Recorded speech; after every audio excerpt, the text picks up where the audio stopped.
Hey everyone, REDyTay here, ready to kick off another Pokemon challenge. Beating Pokemon Red with Kangaskhan was surprisingly easy, if you can even call that a challenge. While its moveset wasn't the most versatile, Kangaskhan hit hard, and that was really all that mattered. Today though, we're taking on a much tougher challenge with a Pokemon that has an even more limited moveset, and this time, it's going to be much worse. We don't have hard-hitting moves, and the stats are going to be abysmal. That's right, today we're going to see if you can beat Pokemon Gold with a single Pineco. There's a big reason I chose this challenge. Normally in this part of the intro I talk about whether I've used this Pokemon in past playthroughs. Well, in this case, like many of my challenges, I've never used Pineco before. But you know what? I bet none of you have either. Honestly, have you ever seen anyone use a Pineco on their team? I've never encountered one in any of the in-game battles. Sure, Koga has a fortress, but that doesn't really count. I feel like this might be the first time a lot of us will see Pineco in action. That being said, Pineco doesn't have much going for it in terms of standout performance. Let's look at the stats. Yep, a base total of 290, much lower than what we've seen in recent challenges. Defense is decent, but everything else, well, it's bad. Really bad. And with a speed stat of just 15, we're already in a tough spot. Maybe its moves will compensate for these low attack stats? Yikes, nope. Self-destruct and explosion are off the table since we're a one Pokemon team. Using them would mean an instant loss. Takedown hits relatively hard, but the accuracy isn't great, and the recoil damage is rough for a Pokemon with Pineco's low HP. Unfortunately, the team list isn't much better. Strength, Headbutt, and maybe Rollout are our best options, and that's about it. Also, quick note, Pineco is a Bug-type Pokemon. Some of you, like me, might have thought it was a Grass type at first, but no, it's Bug. In this case, being a single type actually works in our advantage. We only have to worry about Flying, Rock, and Fire types, and we resist Fighting, Ground, and Grass. Alright, enough of the long intro, let's get started. I'll only be using Pineco for the entire run. Other Pokemon are allowed solely for HM use to help with getting around. No cheats, hacks, or glitches to advance, and I'm going to stick with the trend of not using items in battle except for held items given to Pineco before each fight. I'm not going to lie, I think this will be one of the toughest challenges I've ever taken on. I doubt we'll finish the game without having Pineco be at level 100. We're starting this challenge like any other Generation 2 run by getting our starter Pokemon from Professor Elm. I used the Pokemon randomizer to replace Chikorita with Pineco, ensuring we'll face a strong fire type throughout our rival encounters, which will be the biggest threat. I named Pineco Pinesaw because honestly I couldn't think of anything else. Trust me, I spent way too much time trying to come up with something before deciding to just get on with the challenge. Pinesaw only knows Tackle and Protect right now, not the best moveset, but it's the beginning of the game. Stat wise, things are as expected. Decent attack and defense, but everything else is on the lower end. It's only going to get worse. For now, I make sure to battle every wild Pokemon we come across as we head over to meet Professor Oak and Mr. Pokemon. I want a little bit of a level lead before our first rival battle, knowing that Pineco stats already put us at a disadvantage, even if our base stats are closer than we think. The first rival battle isn't too eventful. Cyndaquil uses Leer to lower our defense, but we're just spamming Tackle and we stay ahead in damage output the whole time. Even with the defense drop, Cyndaquil's tackles don't do much, so we win this one easily. Now it's time to prepare for the first gym badge. The best way to do that is by battling everyone in Bellsprout Tower, which is actually a great place for grinding when you think about it. This might be one of the few times Pineco's typing works in our favor, considering our opponents use Bellsprouts and their Vine Whip barely scratches us. While our tackles aren't exactly powerful, we have enough of an advantage to win consistently and gain experience. After battling through the tower, we reach level 12. Which is nice, but battling trainers at the Flying Gym is still a bit of a struggle. Their Pokemon are now at the level where they have flying moves like Peck, which are super effective against us. Despite that, I decided to give Falconer a try. Pidgey goes down after 3 tackles, and it's just spamming Tackle back at us. Wait, does Pidgey not have any flying type moves? Maybe the AI is taking it easy on us? Either way, we've taken out the first half of Falconer's team, so it's time to face Pidgeotto. And yeah, this one does have flying type moves. We stick with Tackle because honestly, what else do we have? But those gusts from Pidgeotto hit hard and we can't survive them for long. Eventually, Pinesaw goes down. Well, I guess we need to grind some more. There aren't many places to get a lot of experience, so I settle on having Pinesaw battle Unknown at the Ruins of Alph. Like I said, it's not a lot of experience, but it's consistent in terms of what we are fighting. Eventually, we manage to get Pinesaw to level 15, and it's time to give Falconer another try. This time, we have a new secret weapon thanks to our grinding. Takedown. Is it the hardest hitting move we have? Yes. Is it worth losing HP every time we use it? Actually, it's not as steep of a bargain as I thought, especially since Pineco doesn't really have the best HP stats. But yeah, takedown easily one-shots Pidgey, and Pidgeotto goes down after 2 takedowns. Pun intended. All that said, it was still a close battle, considering those few gusts brought Pineco down to 9 health. But hey, a win is a win. It feels great to have the first badge, especially since we beat the flying types to get it. However, we still need to maintain a level lead, so we battle everyone we come across for the experience. We do skip the first hiker in Union Cave because I don't want to mess with rock types at the moment, but other than that, we make it to Azalea Town with ease. We also clear out Team Rocket at Slowpoke Well without any real trouble, as their teams mainly consist of Pokemon that aren't very tanky. After clearing the well, we take on the gym trainers before facing Bugsy. I'm not entirely sure what to expect from this battle. It looks like a toss-up, but I don't think we can pull off the win. Bugsy leads with Metapod, which just uses a string shot to lower our already pathetic speed. We take it down with a couple tackles and a takedown. Kakuna is faster and starts with Harden, but even with the defense buff, a takedown still brings it to yellow health. Kakuna then uses its own string shot, and we finish it off with another takedown. Now it's time to face Scyther and his Fury Cutter. Takedowns bring it close to half health, but it's still in the green. Another takedown brings it to deep red health, but now we have to be smart. Scyther's been using Fury Cutter the whole time, and I'm worried the next one will knock us out. So I decide to break its streak with Protect. I rarely use this move, but it's cool that we're making good use of it here. It works and breaks Scyther's Fury Cutter streak, and after that, Scyther hits us with a quick attack, bringing Pineco down to red health. Which is a little scary, but we finish it off with a tackle. What's up with us being gym leaders while only having 9 health left? I mean, it's only happened twice, but it's kinda weird, right? Okay, so we've hit a major hurdle. At this point in the game, I am playing on a Sunday, which is crucial because I really want the return TM. We need this TM, and it's only available on Sundays. I could change the game clock to Sunday when we reach Goldenrod, but I'm not really sure how to do that on the simulator. That's probably something I should know how to do. Anyway, we need to reach Goldenrod before the day ends, but there's a complicated issue we must resolve first. We have an unavoidable rival battle that we need to win before leaving Azalea Town. Right now, our rival starts with a Ghastly. Since all of Pineco's moves are normal type, they won't affect Ghastly. We can't learn any non-normal moves soon, and we don't have access to any TMs other than normal type ones. Fortunately, Generation 2 fixed Struggle, so now it's typeless, and that means it can't hit Ghosts. I'm not fond of using Struggle, but it is our only option. There's just one problem, and that is Self-Destruct.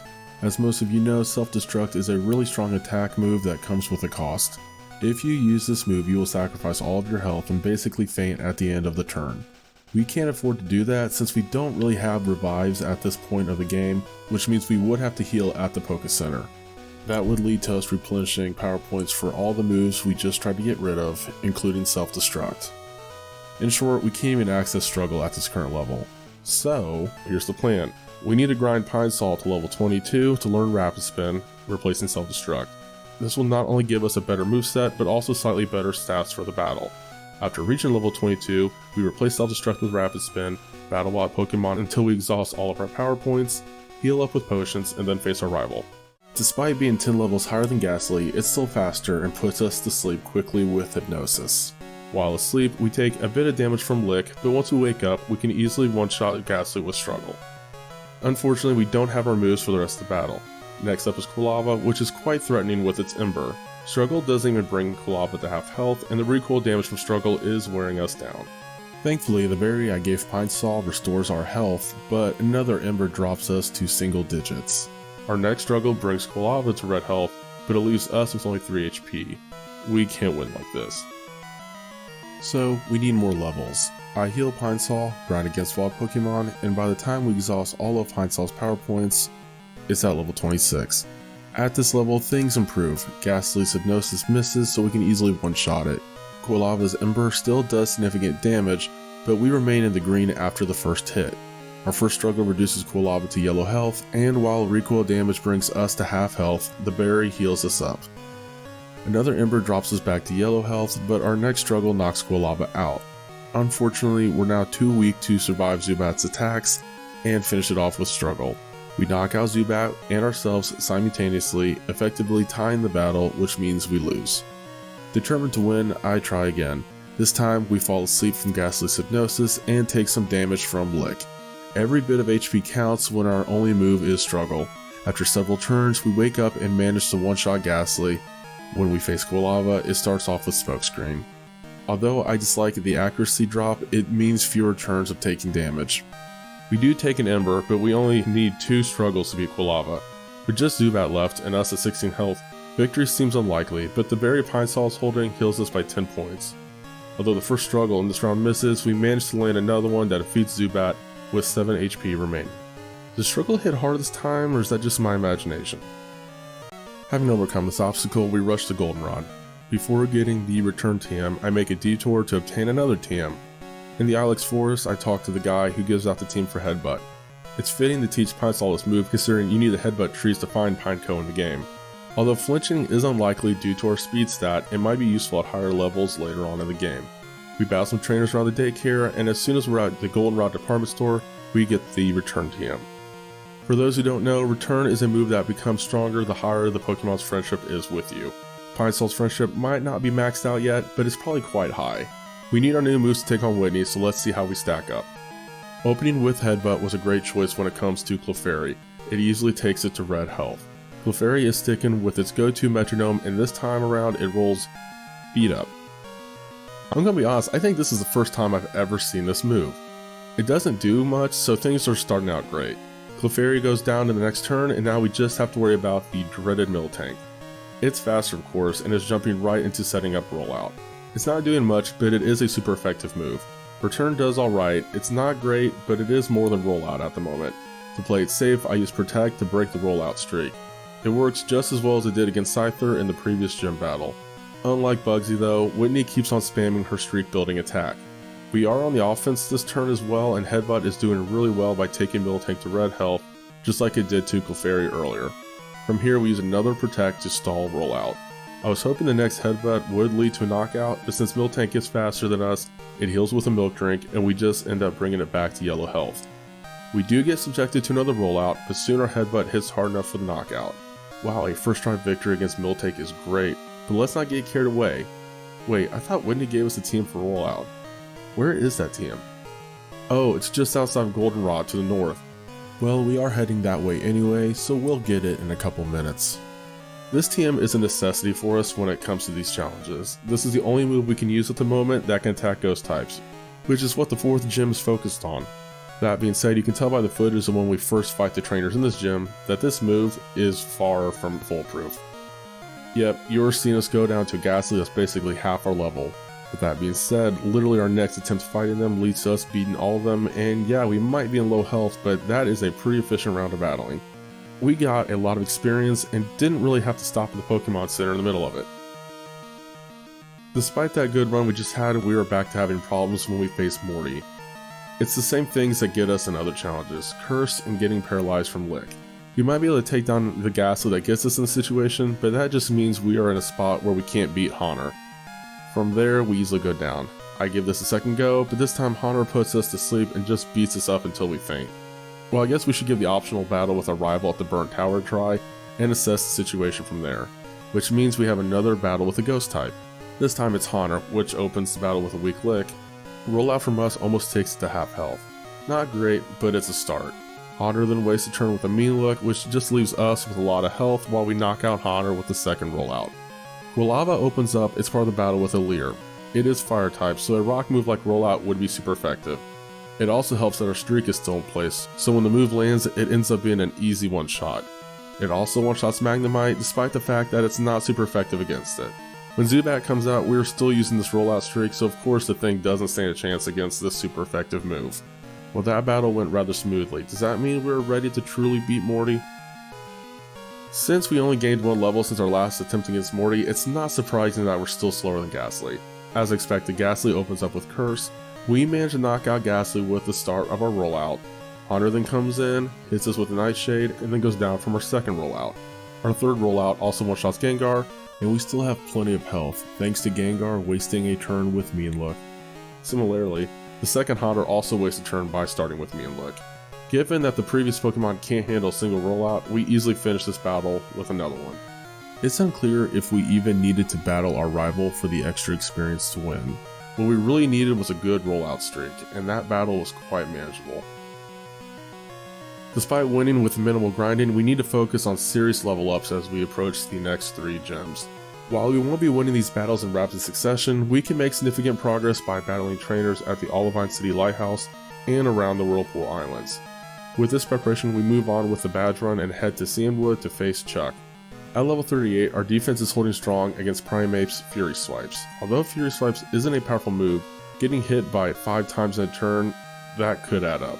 Our return almost one-shots Primeape, and we're still in good shape as Primeape's Karate Chops are only hitting as hard as his Fury Swipes. I'm not sure why Bug resists fighting type moves, but I'm glad that they do. Return quickly ends this part of the battle. Now, onto Poliwrath. This Pokemon is faster than us and deals significant damage with Surf. It feels like it's been a while since our special defense has been so exposed. Return can't match Poliwrath's damage output, so we go down. When was the last time we had issues with Chuck? It's a fighting gym, and we resist fighting type moves. This issue isn't with the typing though, it's Surf. Poliwrath Surf is a powerful move, and our special defense is quite poor. After another attempt with the same result, it's clear that we need to grind to improve our special defense. At level 41, we can easily one-shot Primeape with Return.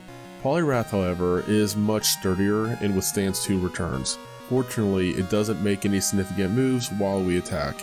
On the 3rd turn, Poliwrath finally goes on the offensive with Surf, but it doesn't do much damage. A headbutt from us wraps up this battle.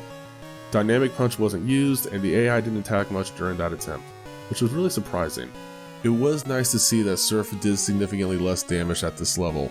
Hopefully we can still make some progress here. While I'm not expecting an easy fight against Jasmine, I decided to give it a try to see how things look. Starting with Headbutt against Magnemite doesn't even bring it to half health. We then get paralyzed by Thunder Wave. The Pine Sol's Paralysis Cure Berry comes to the rescue as usual. We try Return expecting it to be enough to knock Magnemite out, but it falls just short. Magnemite attempts to paralyze us again, but this time it misses, allowing us to finish it off with a Headbutt. Now we face Steelix at full health and not paralyzed. I wanted to see if Rollout can stack up against Steelix. The short answer, no.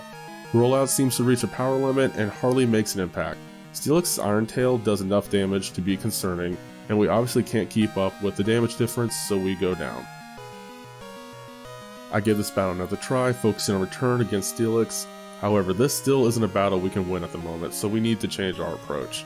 We head east to take on Team Rocket at the Lake of Rage, and there's not much to report here. It's another area that we can gain a lot of experience for levels and stats. Improving our stats is crucial if we want to progress past Jasmine. Since we're in Mahogany Town, I decided to challenge Price. Steel goes down with 1 return, and Dugong comes close to being one-shotted, which surprises me.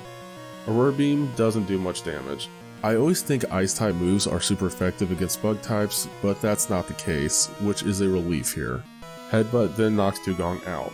Piloswine is the last Pokemon, and Return is still our best move.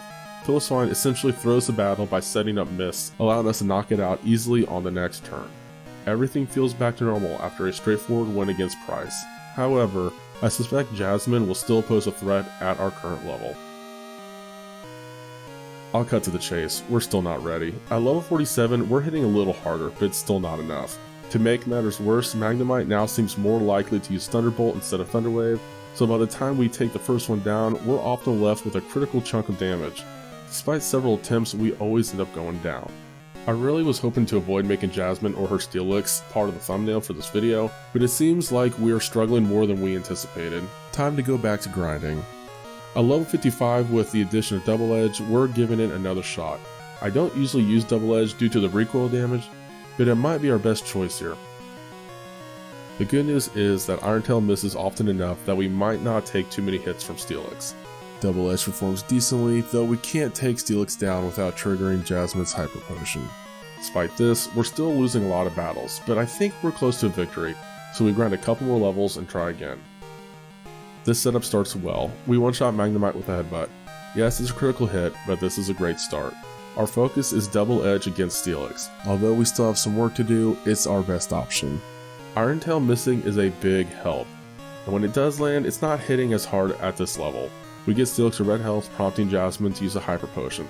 Thankfully, we're still in green health, and Iron Tail continues to miss. We manage to get Steelix back to red health before we can even fall into yellow. We deliver a weak Headbutt to finish Steelix off.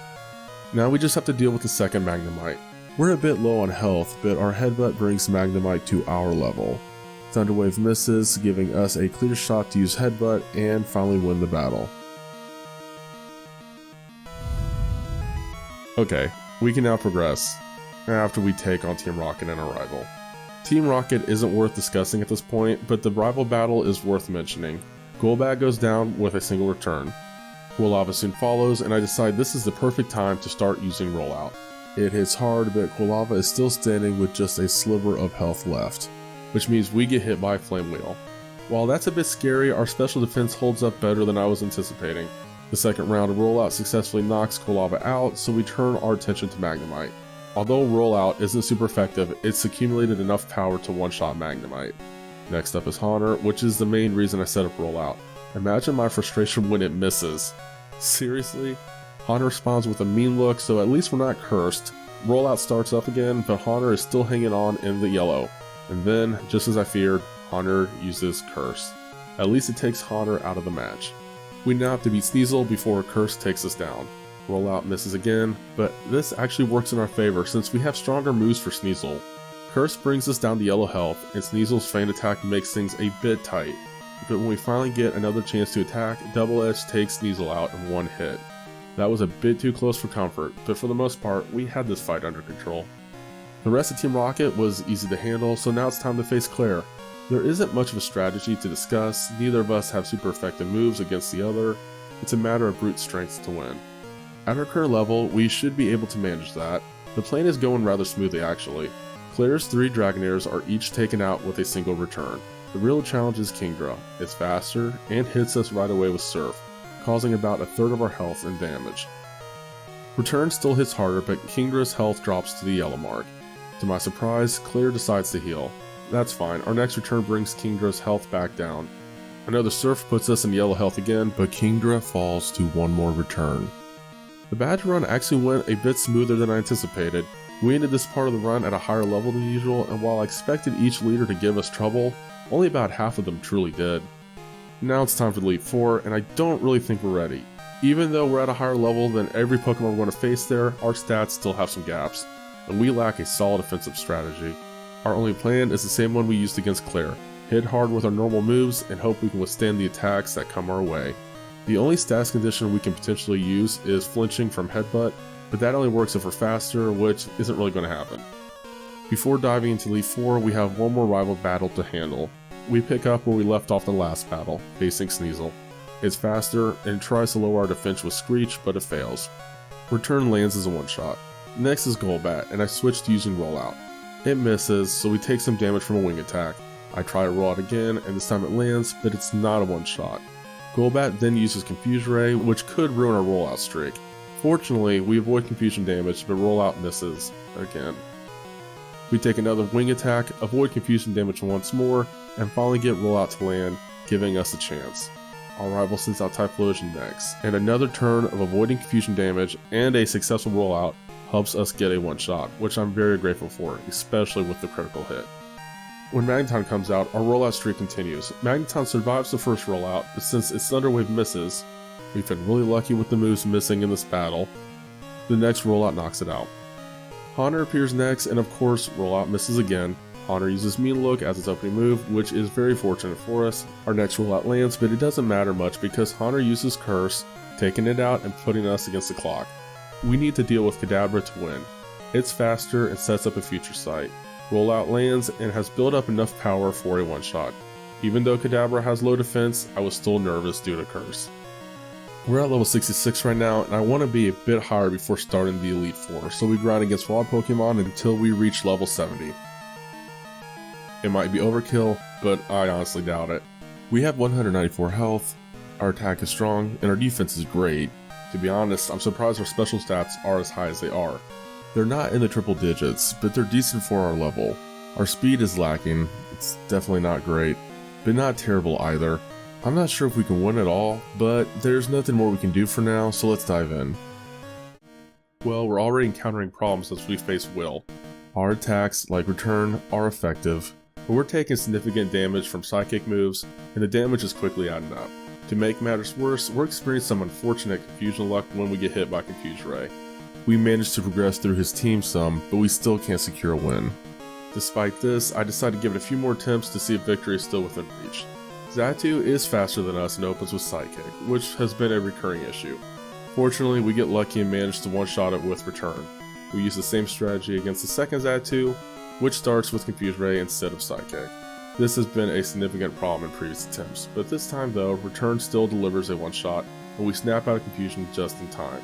Slowbro appears next and survives Return, and even though its defense has increased due to Curse, Headbutt is still strong enough to finish it off. Executor, being slower and less tanky than Slowbro, is taken down by Return, though its Psychic attack leaves us in yellow health. The Headbutt finishes off Will's Pokemon. Now we just need to outlast Jinx. We stick with our powerful move, Return, which proves strong enough to secure another one-shot victory and wrap up this battle. Next up is Koga and his poison types. Poison moves are super effective against bug types, and I am a bit concerned about our evolved form, Fortress. Despite this, we managed to perform reasonably well. However, Toxic is proving to be a challenge, and it's tough to beat the clock while being stalled by Fortress's use of Protect and accumulating poison damage. While we do eventually defeat Fortress, we soon fall due to poison damage. Let's give this another try, and can we not get poisoned this time? Right out of the gate, we set up a rollout. The first one takes Gyarados down to red health, which looks promising. Although double team could have been a problem, the second rollout lands successfully. Venomoth follows, and it lowers our chances of success by confusing us with Supersonic. Fortunately, it isn't using Toxic, and we can still manage to land a rollout, scoring a one-shot. So far, so good. Crobat comes out next and tries to lower our accuracy with double team. Despite this and the looming threat of confusion damage, we continue to hit with rollout. However, rollout streak eventually ends when Fortress uses Protect, sending us back to square one. We switch to using Return, which performs adequately but not exceptionally. We take minimal damage from Swift, and after 4 turns, we finally defeat Fortress. Muck, the last Pokemon, faces us, and we're in a much better position than last time. Return almost delivers a one-shot, but Muck uses Minimize to raise its evasion. Despite this, we land the next Return and secure another Elite Four win. Next up is Bruno. This battle goes much more smoothly compared to the previous ones. Hitmontop and Hitmonchan are both one-shotted by a Return. Onix flinches twice from Headbutt, and we finish it off with a third. We almost achieve another one-shot against Machamp, but it survives and retaliates with Rock Slide. Headbutt would have taken Machamp out, but Bruno uses a Max Potion. Thankfully, this gives us the chance to use back-to-back Headbutts to defeat it. Hitmonlee is the last Pokemon, and it can't withstand even a single Headbutt. It's a relief to have an easy win here at the Elite Four, especially since we have Karen next, who poses a legitimate concern with her Houndoom. But first, we need to deal with Umbreon. I knew it had solid defense, but I still felt confident that we could one-shot it with Return. As it turns out, I was wrong. Fortunately, Pinesol's accuracy doesn't suffer from a failed sand attack. We follow up with Double Edge and knock it out. However, that's the only good news about this battle. Houndoom comes out next, and despite the promising start with Rollout, we can't endure 2 turns of Flamethrower. We need to rethink our strategy. After numerous attempts, I finally felt confident we had a strategy for victory. If this doesn't work, we'll need to grind some more.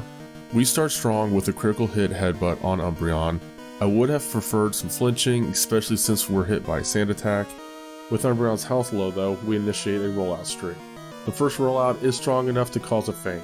When Houndoom comes out, the streak continues. Given that Houndoom is weak to rock moves, it's an easy one-shot. The streak persists with Vileplume, which also falls in a single shot. Gengar's next, and I'm relieved that we have a rollout streak going. This is the only move effective against it. Fortunately, Gengar is the last ghost type we need to worry about in this challenge. Another rollout lands a one-shot, though Pinesol is afflicted by a curse. This adds some stress, but our ongoing rollout streak against Murkrow quickly secures the win. Now we have to face Lance. It could be tough given he's a Dragon-type trainer, but his team mainly consists of Flying-type Pokemon. If we can get rollout going, we should make significant progress. The first rollout takes Gyarados to half health, and we're hit by Surf. The second rollout misses, so much for that streak. As we try to start another rollout, Gyarados uses Rain Dance. We miss another rollout, and then get hit by another Surf. Finally, rollout lands and Gyarados goes down. We maintain the momentum by one-shotting Aerodactyl with rollout, and also Charizard.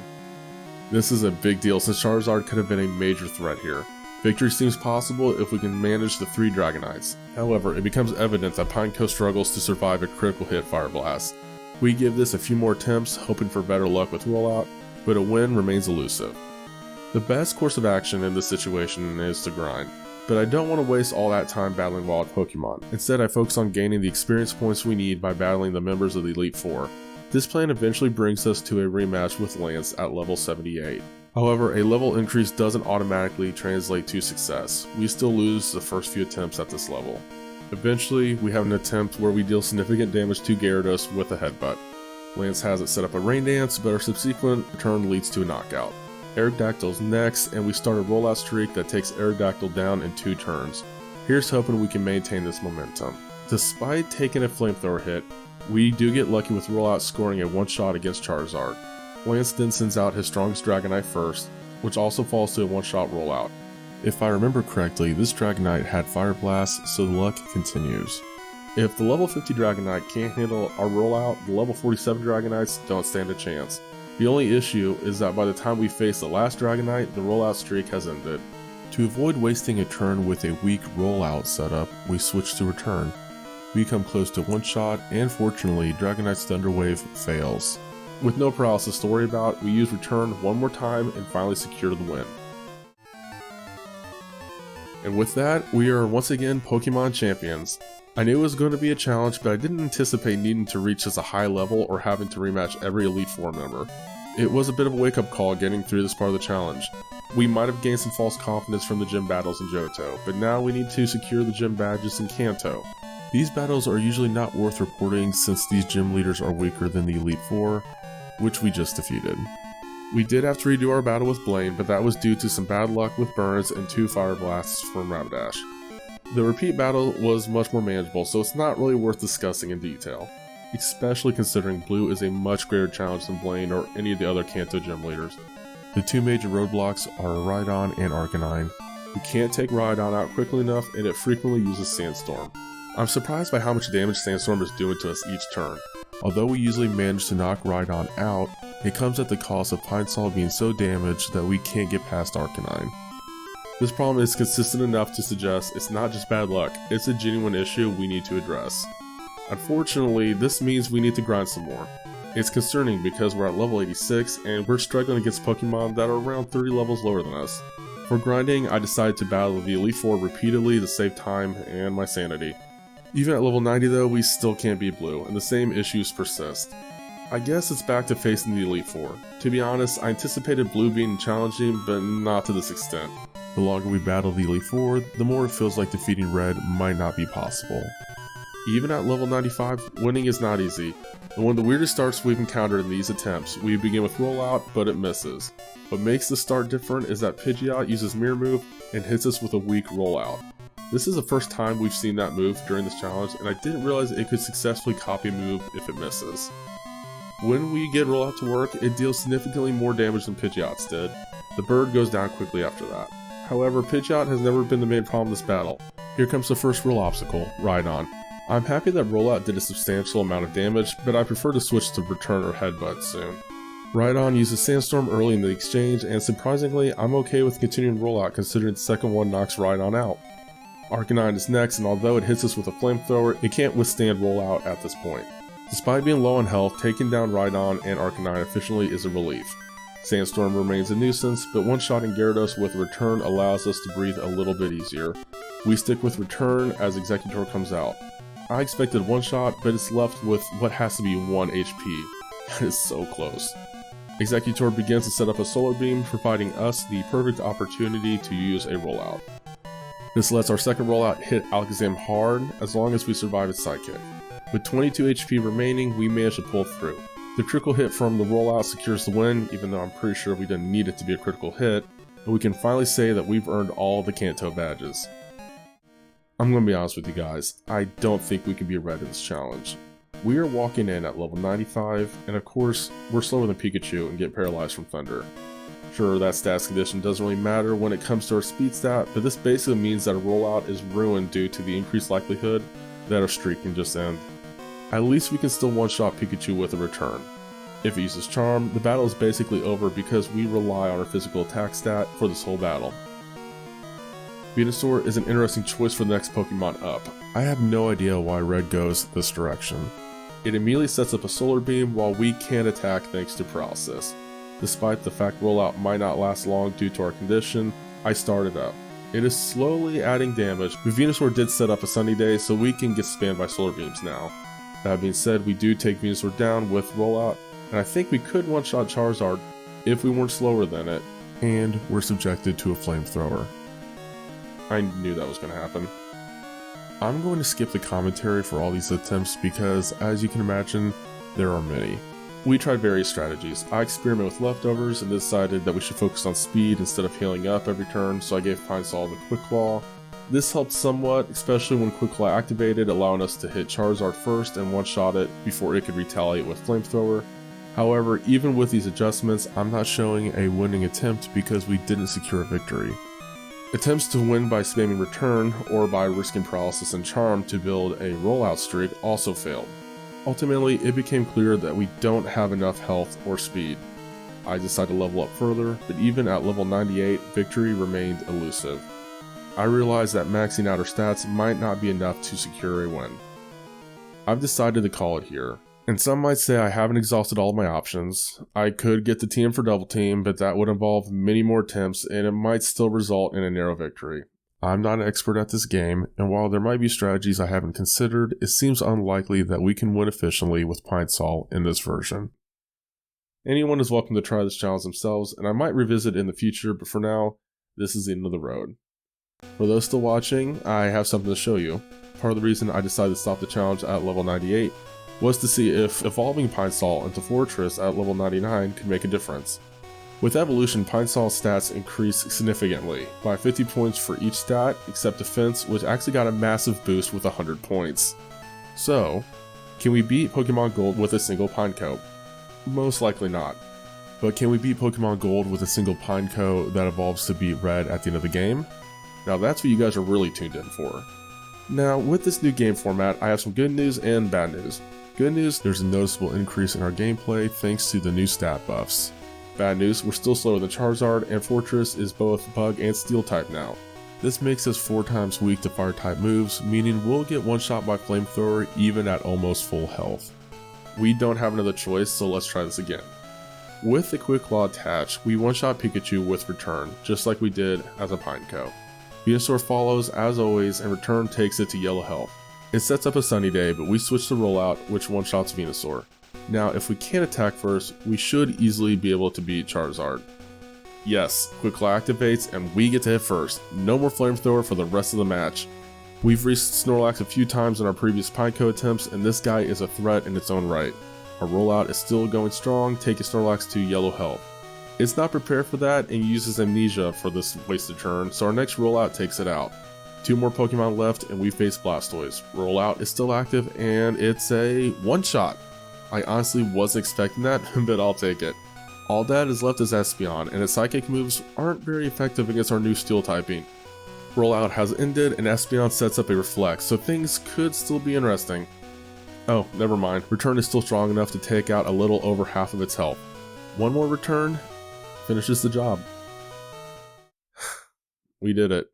We finished the game. I'm sorry that I didn't beat the whole game according to the rules I had set. It feels strange to have a challenge that you technically failed. I don't like to admit defeat, but Pokemon can only go as far as their stats and moves will let them. Maybe in the future, I'll revisit this and truly beat Pokemon Gold with a single Pineco. For now though, I will admit, it's impressive that we got this far. The lack of diversity in our attacking moves and our abysmal speed stat really made this challenge difficult. Our special stats were not that great either. Overall, the badge run went better than I expected, except for Jasmine. The Leaf 4, Blue, and Red were more realistic and went about how I anticipated them to go. This was possibly the toughest challenge yet. My next one is going to be interesting. I'm going to see how far we can get in beating Pokemon Leaf Green with a single Butterfree. I haven't started this one yet because I went over on this one, and I have some side projects in the wings as well. In the meantime, check out some of my other challenges. Please don't forget to like, subscribe for updates, and leave comments about what you enjoyed, what challenges you'd like to see in the future, and any suggestions you have for improving these videos. I always appreciate creative input. Thanks for watching everyone, and until next time, Geronimo.